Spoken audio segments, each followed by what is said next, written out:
I'm Shivam Patel. I'm Ishan Masand. I'm Roshan Settler. And I'm Arnav Patel. And this is our presentation on the Progressive Era. During this time period, the notions of justice and equality for all, economic progressivism, proactivity, a strong racial identity, and unity and protection for all increasingly became a part of the American psyche. In this time period, with the proliferation of unfair trusts or large consolidated monopoly-seeking corporations, many Americans were left feeling hopeless. To counteract this, however, trust-busting legislation was instituted, such as the Clayton Antitrust Act of 1914 and the Sherman Antitrust Act of 1890. This resulted in the institution of true open opportunity and legal equality for all. One of the worst ills in society during this time period. Political bosses. These corrupt politicians claimed to take the immigrants under their wing by making small promises to them. The bottom line was that they were serving their personal interests and were undermining the hard-earned American system of democracy. Seeking to prevent the proliferation of such bosses, civil reformers worked to implement things such as the recall, which allowed elected officials to be removed from their positions, the initiative, which allowed citizens to propose legislation, the referendum, which allowed citizens to personally vote on legislation, and secret ballots, which is exactly what their name states. All in all, these reforms were meant to use the common sense of citizens to battle the corrupt practices of bosses and reinstitute justice, proactivity, and fairness, three incredibly important parts of the American identity. In addition, by providing more protection for consumers through acts such as the Pure Food and Drug Act of 1906 and the Meat Inspection Act of 1906, the government fostered a sense of proactivity in one society and protection for all in the American psyche. With the advent of the radio, an example of technological progressivism during this time period, Americans became more receptive to the world around them and became unified through shared experiences. Finally, racial identity became a very decisive sense of identity in America during this time period. This was especially true for African Americans. This was brought about by Booker T. Washington and W.E.B. Du Bois, two black men with very differing viewpoints of how blacks should view their place in society. Regardless of the contention between the two men, however, blacks felt it as their prerogative to try to elevate themselves in society. On the other hand, during this time period, many whites, definitely not all, began to perpetuate the sense of a separate and superior white identity. They also felt that it was the white man's burden to uplift their African American and Native American counterparts. This was executed through the institution of Jim Crow laws and such. After 1900, the mindset to make cities run more efficiently, with city managers and a commission form of government, with urban officials chosen for professional expertise rather than political connections, became popular. During this time period, bosses, however, also gained a huge amount of power. Bosses heavily affected urban politics by setting up political machines, and this resulted in an inability to pass economic progressive legislation in urban areas. As a vital political group at this time period, immigrants usually supported the illegal endeavors of bosses for personal favors. Additionally, for the most part, immigrants supported social reforms such as settlement houses, urban sanitation, and other bread-and-butter reforms like the working class did. Progressives prevented socialists from gaining too much political power during this time period. One such socialist was Eugene V. Debs, who later formed the Socialist Party in the early 1900s and ran unsuccessfully for the presidency in 1908 against William Howard Taft and William Jennings Bryan. Also, women, with political groups such as the National Women's Suffrage Association, led by Carrie Chapman Catt, pioneered excessively for the right to vote. Women finally received the right to vote through the 19th Amendment in 1920. Furthermore, women during this time period excessively pioneered for prohibition as well, which came with the 18th Amendment.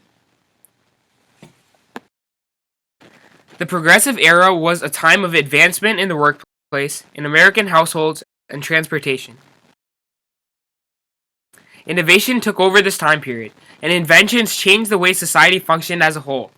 The radio was one of the most influential and significant creations in American history. It was invented by Guglielmo Marconi and helped bring all corners of the nation together. It was the time in history that news could reach a whole country, all at the same time. This improved the spreading of news on national issues, which kept everyone on the same page. The only inventions of the time that topped the effect of the radio was the Model T, designed by Henry Ford. The Model T was the first car that the common man could purchase. This car also represented the start of an industrial change, which would lead to jobs in assembly lines. It equalized various social classes by allowing masses of people to purchase and use the same mode of transportation.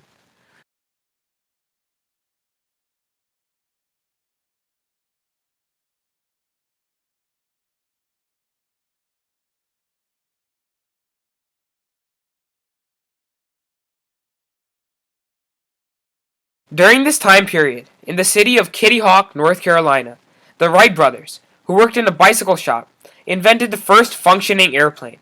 This was a major breakthrough in technology and transportation. It gave people the opportunity to travel larger distances in a shorter time frame than ever before. This would ultimately lead to planes on display from the masses to see, and advancements in air transport, which are still going on today.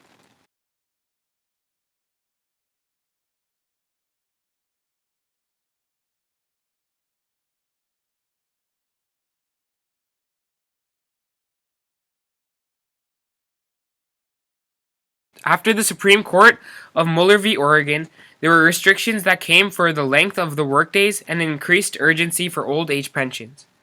The maximum time a woman could work was 10 hours in a day. Furthermore, the attack on political bosses resulted in a more fair work environment for everyone.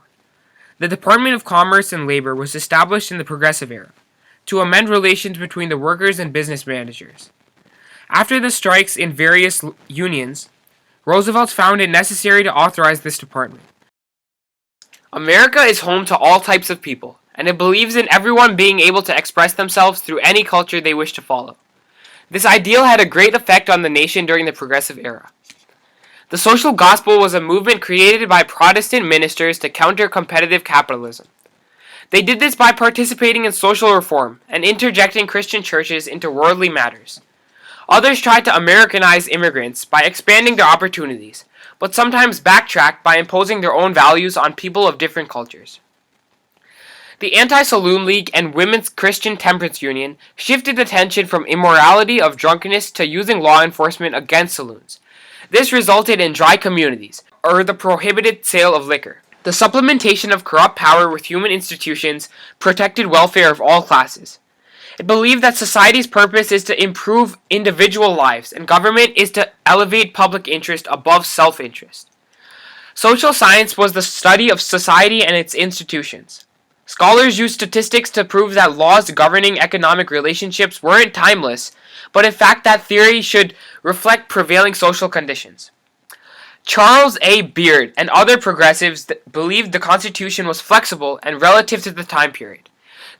The NCL, or National Consumers League, resulted in successful progressive reform in protecting women and child labor and consumer protection measures with health.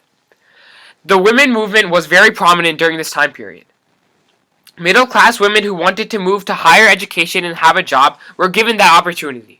There was agreement that voting and legal rights were necessary, and women's traits humanizes society. Also, families became much smaller as a result of revolutionary change in the American mindset. This was brought about by Margaret Sanger's highly controversial movement for sexual education and birth control. People came from Eastern and Southern Europe to escape religious persecution and to chase the American dream, to use hard work to go from rags to riches. During this time, many people had to stay in settlement houses. The settlement houses were places where people could learn and solve modern problems through various aspects such as education, art, and reform. The goal of settlement houses was to bridge the gap between social classes caused by industry. In the early stages of the settlement houses, many workers focused on improving the living conditions as well as pushing progressivism. This was a project that encompassed the contributions of many people, but specifically women. While many saw settlement houses as a way to control America's society composition, many others believed that restrictions on immigration would serve as a better measure. For example, famous writer Madison Grant wrote The Passing of the Great Race, which depicted Europeans as inferior and weakening America. The book was influential in convincing many progressives to limit immigration into the country. The result of this was the passing of restrictive legislation that closed the door to new immigrants in the 1920s. Additionally, beginning in 1905, the Great Migration of blacks to the North began as a result of the unjust actions against them in the South. The Great Migration consisted of 6 million African Americans moving from the rural South to the cities of the North due to segregation and displeasing economic opportunities. This action led to a better life for most of the African Americans, as it was much better than the prejudiced South. As a young developing country, America was constantly trying to advance every aspect of society. During westward expansion, the pioneers wiped out any nature that stood in their path. Years later, Theodore Roosevelt finally changed the American mentality on the environment. He was the first president to push for laws and acts regarding the environment.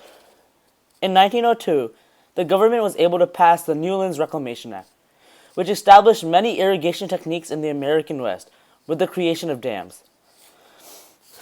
Roosevelt is credited with the formation of the Bureau of Forestry, led by Gifford Pinchot, who helped protect lands such as Culebra Island, Chugach Glacier, Tongass Forest, Lake Malheur, the Grand Canyon, and the Yosemite National Park. The conservation of many forests and parks was opposed by lumberjacks because they no longer were allowed to chop trees down.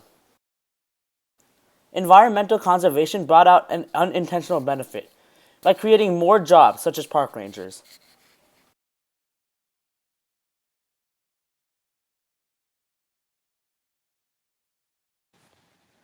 During the Progressive Era, Theodore Roosevelt's foreign policy revolved around big stick diplomacy. This ideology would use the military to help expand the lands. One of the first times America had an international voice during the Progressive Era was in the Spanish-American War. One of the primary reasons America went to the war with Spain was to help small surrounding countries like Cuba. America wanted to stop the abuse Spain was giving its colonies.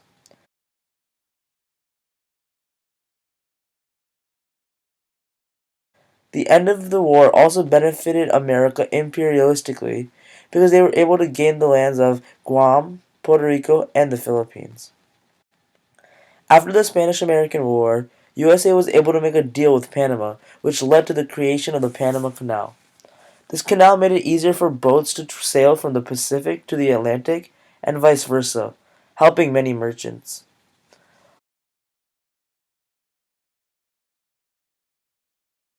One way America was affected in the international economy was after the release of the book Jungle by Upton Sinclair. After reading The Jungle, many European countries stopped trusting U.S. meats for a while, which reduced the amount of exports the U.S. could make. Finally, President Roosevelt also added the Roosevelt Corollary to the Monroe Doctrine. This was progressive because it was implemented to help protect many of the smaller countries from the large European ones.